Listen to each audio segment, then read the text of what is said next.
మావయ్య మీ కోడి పిల్ల అంటే ఇష్టమని మీ పెద్దబ్బాయి గారు హోటల్ నుంచి పంపించారు. నేను ఒక్కనే ఎలా తినేదమ్మా? మీ అత్త ఇల్లు బీకి పందిరి వేస్తుందిగా.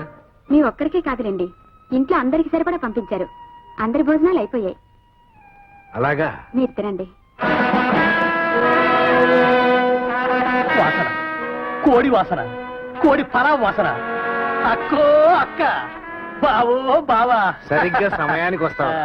వడ్డించు. ఏమిటమ్మా కోడో కోడి? పరావు చాలా బాగుంది. అక్కో అక్క.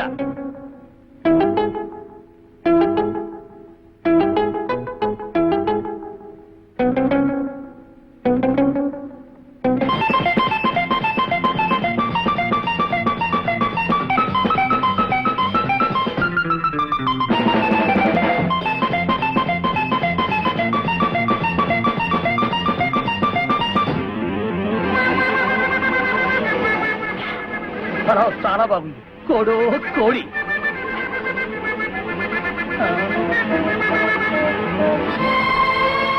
ఏమిటి అలా చూస్తున్నావు? ఇంకొంచెం వడ్డించు. ఇక లేదత్తయ్య, అంతా అయిపోయింది. అయిపోయిందా? ఇందాక చాలా ఉంది. ఇంతకు ముందే కమలు వచ్చి ఉన్నది పట్టుకుపోయింది.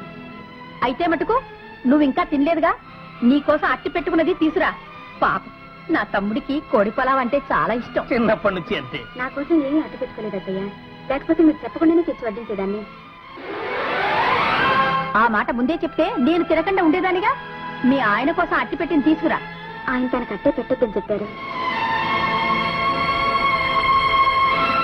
పెద్ద మరిది గారి కోసం గిన్నెలో తీసి వాళ్ళ గదిలో పెట్టాను. అది తీసుకురమ్మంటారా? వద్దొద్దు, వాడికి కోడి పొలావ్ అంటే ఎంతో ఇష్టం. తమ్ముడు, రేపు నీకు కోడి పొలావ్ చేయించి పెడతాన్రా. అలాగేనే అక్కో అక్క. మావయ్య, మీరు భోంచేయండి మావయ్య. చేస్తాను. అమ్మా, హలో. హలో. అదేమిట్రా, ఉత్తరం పత్రం లేకుండా అమాంతంగా వచ్చి ఊడిపడ్డావు? చిన్నబాబు, బాగున్నావా? బాగున్నా వదినా. హారతి పళ్ళం పట్రా. హారతి పళ్ళమా? అవును వదినా, ఈసారి నేను ఒంటరిగా రాలేదు. ఈ ఇంటికి చిన్న కోడలతో సహా వచ్చా. చిన్న కోడలా? అవునమ్మా, నేను పెళ్లి చేసుకున్నాను. ఏమిటి, నాకు తెలియకుండానే పెళ్లి చేసుకున్నావా? ముహూర్తం దాకా నాకే తెలీదు, నీకెలా చెప్పను? పెళ్లి కూతురు లోపలికి తీసుకురావడానికి సాంప్రదాయాలు లాంఛనాలు అవి ఉంటాయి కదా. వదినా, అవేమిటో చూడు. పెళ్లి కూతురు ఎక్కడ? బయట టాక్సీలో ఉంది. రా వదినా. ఈ పెళ్లికి నేను చస్తే ఒప్పుకోను. ఇంకా చావలేదుగా, ఒప్పుకో. వాడికొచ్చే కట్నం డబ్బుతో ఒక టీవీ, ఫ్రిడ్జ్ అన్ని కొనుక్కుందాం అనుకున్నాను. నా ఆశలన్నీ అడి ఆశలు చేశాడు. ఆపుని ఏడుపు. కొత్తగా వచ్చిన ఆ పిల్ల ఇది ఇల్లు కాదు, పశువుల సంత అనుకోదు. చాలే ఊరుకోండి. నాకు తెలియకుండా పెళ్లి చేసుకోవడానికి వాడికి ఎన్ని గుండెలున్నాయి? ఉండేది ఒకటే గాని నోరు మూసి కూర్చో.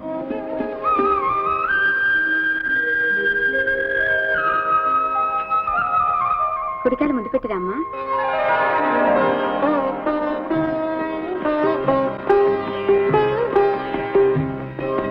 మావయ్య గారు నమస్కారం అండి. శుభం. అత్తయ్య గారు నమస్కారం అండి. అత్తయ్య, చూడండి మీ చిన్న కోడలు ఎంత లక్షణంగా ఉందో. నేనేం చూడనక్కర్లేదు, మీరే చూసుకోండి. నువ్వేమనుకోవద్దు దుర్గా, ఆమె ఎప్పుడు అంతే. మీ మంగత లేదు, ఆమె డూప్లికేట్, జెరాక్స్ కాపీ అనుకో. ఏమిటి డూప్లికేటా? అది ఇంగ్లీష్ మాటలేమ్మా.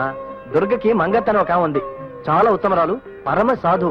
నువ్వు కూడా ఆమె లాంటి దానివేని చెప్తున్నాను, అంతే. రాచిలే ఏమా పెద్ద కోడలా, తోడి కోడలతో కూర్చుని ముచ్చట్లాడుతున్నావా? ఇంటి పనులంతా ఎవరు చేస్తారనుకున్నావు? అంటన్నీ అక్కడే పడున్నాయి. ఇదేం జమీందారు దివాన్ అనుకున్నావా? డజన్ల కొద్ది నౌకర్లు ఉండడానికి. అలాగే అత్తయ్య. దుర్గా, వస్తాను. నేను వచ్చి నీకు సాయం. అమ్మో, తోడి కోడల మీద చాలా అభిమానం ఉందే. నువ్వు ఎంత పెద్ద పనికెత్తవో నేను చూస్తాను. తొందరపడకు, ముందుంది ముసళ్ళ పండగ. ఏమిటత్తయ్య, నేను బజార్కి వెళ్ళొచ్చే లోపల కొత్త కోడలు వచ్చిందటగా? ఈవిడేనా? అవును, ఇదిగో నిన్నే. ఈవిడ మా రెండో కోడలు. నమస్కారం అండి. పదమ్మా, నువ్వు ఏం తెచ్చావో చూద్దాం. ఏమండి, మీ చిన్న మరదలు. దీర్ఘ సుమంగళీ భవ. ఈ ఇంటికి వచ్చిన కొత్త కోడలువి. ఆశీర్వాదంతో పాటు నీకేదైనా కానుక ఇవ్వటం సంప్రదాయం. కానీ నెలాఖరు రోజులు జీతం డబ్బులు. మీరు నాకే కానుకలు ఇవ్వక్కర్లేదు బావగారు. అక్క మంచి గుణాలన్నీ నాకు వచ్చేటట్లు ఆశీర్వదించండి, అంతే చాలు. ఏమండి, ఈ గొలుసు మీ మరదలికి బహుమతిగా ఇవ్వండి. వద్దక్క, నాకే కానుకలు వద్దు. నన్ను నీ సొంత చెల్లెల్లా చూసుకుంటే చాలు. నేనేదైనా తప్పు చేస్తే సరిదిద్ది నాకు సరైన మార్గం చూపించు. రామ్మా, రెండో బావగారిని పరిచయం చేస్తాను. ఎలాగైనా చిన్నపాళ్ళని మంచి చేసుకుని పెద్దవాడికి దూరం చేయాలి.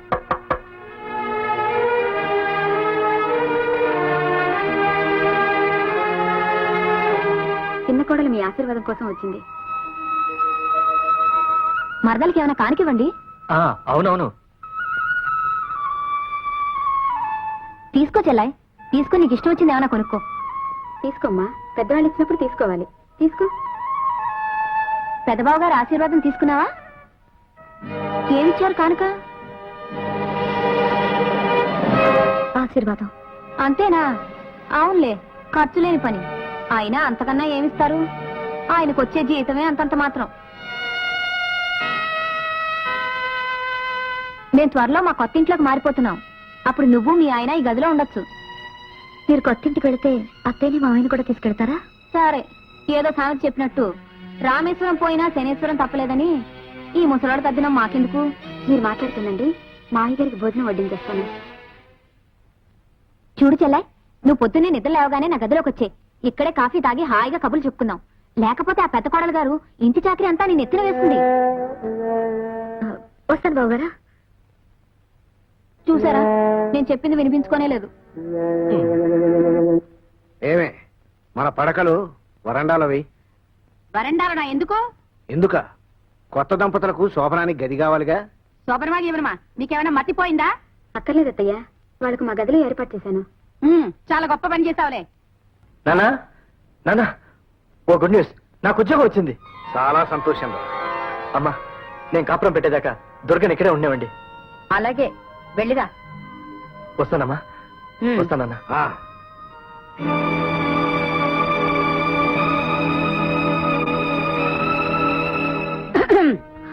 రెండత్తయ్య, కూర్చోండి. మర్యాదలకేం గాని, ఇదిగో చిన్న కోడలా, నీ పుట్టింటి నుంచి ఏం తీసుకొచ్చావో చూద్దామని వచ్చాం. మా అమ్మ నాన్న చిన్నప్పుడే పోయారు. నేను మా మేనమావ గారింట్లో పెరిగాను.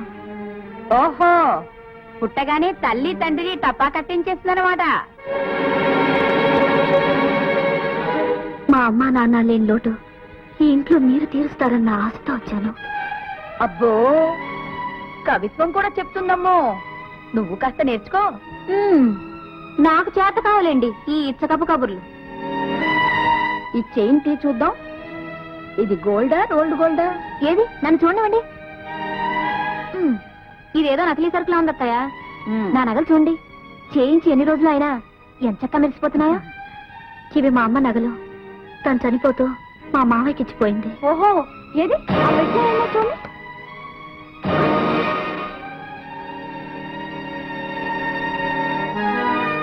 చిచి, ఏం చిరిది? మా ఇంట్లో పని మనిషి కూడా కట్టుకోదు ఇటువంటివి. ఈ రంగు చూడు. అమ్మా, వీళ్ళెవరో కూలీనాలి చేసుకునే నాటు సరికమ్మా. లేకపోతే పెళ్లి కూతురికి ఇటువంటి చీరలు పెడతారా? పేస్టు పిల్లు. ఈ చీర ఎలా ఉందమ్మా? చాలా బాగుందమ్మా. అయితే ఈ పూట పేరెంటానికి చీర కట్టుకు వెళ్తాను. అలాగే వదినా, మిగతా సాయంత్రం వచ్చి చూస్తాను. బాగు, ఆ చీరలా ఇవ్వు. నేనివ్వను. ఇవ్వు. అదేమిటి, పేరెంటానికి కట్టుకు వెళ్తానంటే వినబట్టల్లా? పేరెంటానికి వెళితే తన సొంత చీర కట్టుకుని వెళ్ళమనండి. కూలీనాలు చేసుకునే మా నాటు చీరలు ఎందుకు? అమ్మో, ఇంట్లో అడుగు పెట్టిందో లేదో అప్పుడే దీనికి ఎంత పొగరు. నేను చెప్తున్నాను, ఆ చీర ఇచ్చేయి. ఇవ్వను. ఇంతకు ముందేగా మీ కూతురు చెప్పింది ఇటువంటి చీరలు తన పని మనిషి కూడా కట్టుకోదని. పేరెంటానికి వెళ్ళడానికి కూతురికి ఒక మంచి చీర కూడా కొనివ్వలేకపోయారంటే మీరు దరిద్రులన్నమాట. మా అమ్మనంత మాట అంటావా? ఏ, మీ అమ్మను ఒక్క మాట అంటే నీకు అంత పుడుచుకొచ్చిందే? నా పుట్టింటి వాళ్ళని నువ్వు అన్ని మాటలంటే నాకెలా ఉండాలి? ఊరుకు చెల్లి. ఓహో, ఇదంతా మీ ఇద్దరి గూడు పుట్టానే అనమాట. అప్పుడే అన్ని నూరిపోతావా? చెల్లై, ఆ చీరిచ్చే. నేనివ్వను. మా మావ ఎంత పేదవాడైనా నా ఖరీదైన చీరలు కొనిపెట్టలేకపోయినా ఈ ఇంటి పెద్ద ముత్తైదో పాదాల ముందు పెట్టి నమస్కారం పెట్టమని ఒక చీరిచ్చి పంపాడు. అలాగా? ఆ సంగతి ముందే ఎందుకమ్మా చెప్పలేదు? అనవసరంగా నేను నానా మాట అనేస్తాను. ఆ చీర ఎలా ఇవ్వు. ఇది మీకు కాదు.